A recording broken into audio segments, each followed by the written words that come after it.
सुबह के 7 बजे हैं और इस वीडियो के अंदर हम सीखने वाले हैं कपालभाति प्राणायाम। आज इंडिया के अंदर ऐसे बहुत सारे लोग हैं जो कॉन्स्टिपेशन की वजह से परेशान हैं। बहुत सारे लोग ऐसे हैं जो मोटापे की वजह से दुखी है क्योंकि लोग उनका मजाक उड़ाते हैं। बहुत सारे लोग जिनका इम्यून सिस्टम वीक है, जिसकी वजह से थोड़ी बहुत मेहनत करने पर या फिर मौसम चेंज होने पर वो बीमार पड़ जाते हैं। अगर आप भी इन लोगों में से एक हो और खुद को नेचुरल तरीके से सही करना चाहते हो तो इस वीडियो को बहुत ही ध्यान से देखना, क्योंकि इस वीडियो के अंदर मैं आपको कपालभाति प्राणायाम को करने का एकदम सिंपल तरीका बताने वाला हूँ। एक ऐसा तरीका जिसे कोई भी इंसान बहुत आसानी से समझ सकता है। और साथ ही हम बात करेंगे कि कपालभाति करने से पहले, कपालभाति करते वक्त और कपालभाति करने के बाद में हमें किन किन चीज़ों का ध्यान रखना है, वो क्या गलतियां हैं जो हमें नहीं करनी है। साथ ही हम कपालभाति के फायदे जानेंगे और इस वीडियो के लास्ट में मैं आपको बताऊंगा कि किन लोगों को कपालभाति प्राणायाम नहीं करना चाहिए। ओके, तो कपालभाति करने से पहले आपको इन 4 चीज़ों पर ध्यान देना है। नंबर 1, आपका जो पेट है वो एकदम साफ होना चाहिए। यानी सुबह जल्दी उठकर और फ्रेश होने के बाद अगर आप कपालभाति करते हैं तो ये आपकी बॉडी और आपके माइंड के लिए सबसे ज़्यादा फायदेमंद होगा। नंबर 2, अगर आप ढीले कपड़े पहनकर कपालभाति करते हैं तो इससे आपकी बॉडी और आपका जो माइंड है वो एकदम कंफर्टेबल होगा, जिसकी वजह से आप पूरे फोकस के साथ इस एक्टिविटी को कर पाएंगे। नंबर 3, इस एक्टिविटी को करने के लिए हमें ऐसी जगह पर आसन बिछाना है जहाँ पर आसपास हरियाली हो या फिर खुला आसमान हो, जिससे हमें शुद्ध हवा मिलेगी जो हमारी बॉडी के लिए बहुत ज़्यादा बेनिफिशियल है। नंबर 4, कपालभाति करते वक्त आपका जो नाक है वो एकदम साफ होना चाहिए और आपका जो नाक है वो बंद नहीं होना चाहिए। अगर आपका नाक साफ नहीं है या फिर आपका नाक बंद है तो पहले आप थोड़ी स्ट्रेचिंग कर सकते हैं, जिससे कि आपके जो दोनों नाक है वो खुल जाएंगे। अब कपालभाति करते वक्त आपको इन 6 चीज़ों पर ध्यान देना है। नंबर 1, आपकी जो रीढ़ की हड्डी है यानी आपकी जो कमर है वो एकदम सीधी होनी चाहिए। और साथ ही ये भी ध्यान रखना है कि कपालभाति करते वक्त आपकी पूरी बॉडी में कोई भी मूवमेंट नहीं होना चाहिए। 90% लोग एक गलती करते हैं कि वो कपालभाति को करते वक्त अपने कंधे हिलाते हैं कुछ इस तरीके से।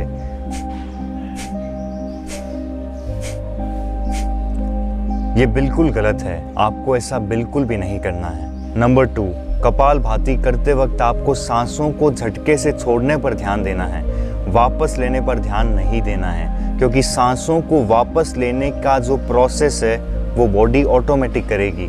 नंबर 3, कपालभाति करते वक्त आपका जो ध्यान है वो सिर्फ सांसों पर होना चाहिए। यानी सांसों को आप कितनी तेज़ी से बाहर छोड़ रहे हैं और कैसे सांस ऑटोमेटिक अंदर ली जा रही है, इस पर ही आपका ध्यान होना चाहिए। नंबर 4, अगर आप बिगिनर है तो 2 से 3 सेकंड के अंदर अंदर आपको सांस को एक बार झटके से बाहर छोड़ना है। लेकिन अगर आप पुराने हो चुके हैं इस एक्टिविटी के अंदर तो आप 1 सेकंड के अंदर एक बार सांस को झटके से बाहर छोड़ सकते हैं। नंबर 5, कपालभाति गर्म तासीर का प्राणायाम है, इसीलिए इसे करने के बाद में आपने जितनी देर इसे करा है उससे थोड़ा ज़्यादा आपको अनुलोम विलोम करना है, जिससे आपकी जो बॉडी है उसका संतुलन बना रहे। नंबर 6, अगर आप बिगिनर हो तो शुरुआत में 3 से 5 मिनट ही कपालभाति करें, जिससे धीरे धीरे आपकी बॉडी इस एक्टिविटी में कंफर्टेबल हो जाएगी और फिर आप धीरे धीरे इसका टाइम बढ़ा सकते हैं। ओके, तो कपालभाति करने के लिए सबसे पहले आपको कुछ इस तरीके से सुखासन में बैठना है और अपने दोनों हाथों से कुछ इस तरीके से वायु मुद्रा या फिर ध्यान मुद्रा बनानी है और अपने हाथों को कुछ इस तरीके से आपको घुटनों पर रखना है। ध्यान रहे आपकी जो कमर है वो एकदम सीधी होनी चाहिए और आपका जो ध्यान है वो अपनी सांसों पर होना चाहिए। अब सबसे पहले आपको एक गहरी सांस लेनी है और 1 सेकंड से 3 सेकंड के अंदर आपको अपनी सांसों को झटके से बाहर छोड़ना है कुछ इस तरीके से।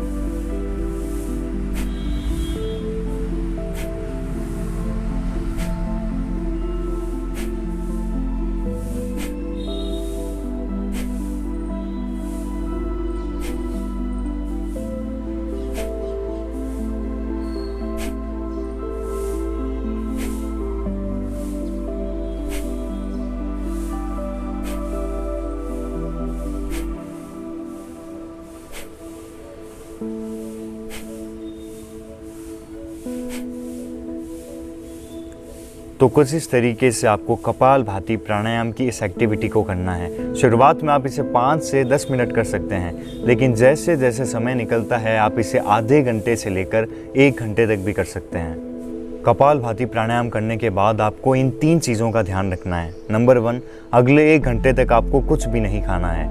नंबर 2, कपाल भाती प्राणायाम करने के बाद आपको ज़मीन पर सीधा लेटना है और बिना तकिए के लगभग 10 मिनट के आसपास। उसके बाद आप अपनी कोई भी एक्टिविटी कर सकते हैं। नंबर 3, कपाल भाती प्राणायाम गर्म तासीर का प्राणायाम है, तो इसे करने के बाद आपको इससे थोड़ा ज़्यादा अनुलोम विलोम प्राणायाम करना है, जिससे आपकी जो बॉडी है वो नॉर्मल स्टेट में आ जाए और उसका जो संतुलन है वो बना रहे।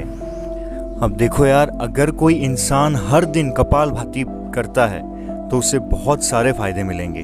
वो अपना वेट लॉस कर सकता है, उसकी जो लंग्स की कैपेसिटी है वो बहुत ज़्यादा स्ट्रॉन्ग हो जाएगी, उसका डाइजेशन सिस्टम, उसका इम्यून सिस्टम बहुत ज़्यादा स्ट्रॉन्ग हो जाएगा।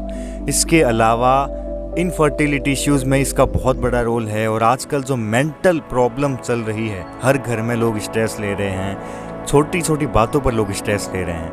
अगर वो लोग इसे हर दिन करते हैं तो धीरे धीरे ये देखने को मिलेगा कि उनकी जो मेंटल हेल्थ है वो पहले से ज़्यादा इम्प्रूव हो चुकी है। इसके अलावा फोकस बढ़ाने में इसका बहुत बड़ा रोल है और बहुत सारी चीज़ों में इसका बहुत बड़ा रोल है। मैं अगर यहाँ पर बताना शुरू करूँ तो मुझे लगता है बहुत बड़ा वीडियो हो जाएगा ही, और सारी चीज़ें मैं बता भी नहीं सकता। तो आप इंटरनेट पर जाकर ये सर्च कर सकते हैं कि कपाल भाती किन किन चीज़ों में काम करता है। देखो, अगर आपको ब्लड प्रेशर है, अगर आप प्रेगनेंसी में हैं, या फिर आपका जो हार्ट है उसकी सर्जरी हुई है, या फिर आपको हर्निया है, अस्थमा है, या फिर हार्ट से रिलेटेड कोई भी दिक्कत है, तो ऐसी कंडीशन में आप अपने डॉक्टर की सलाह पर ही कपाल भाती कर सकते हैं। और कपाल भाती भी 3 सेकंड में एक बार सांस छोड़ने वाला जो प्रोसेस है वो कर सकते हैं। इसके अलावा आपको ज़बरदस्ती कपाल भाती प्राणायाम नहीं करना है, ये आपके लिए उल्टा असर करेगा, यानी आपको इससे नुकसान पहुंच सकता है। तो पहले आप रिकवरी करिए, उसके बाद आप इस एक्टिविटी को कर सकते हैं।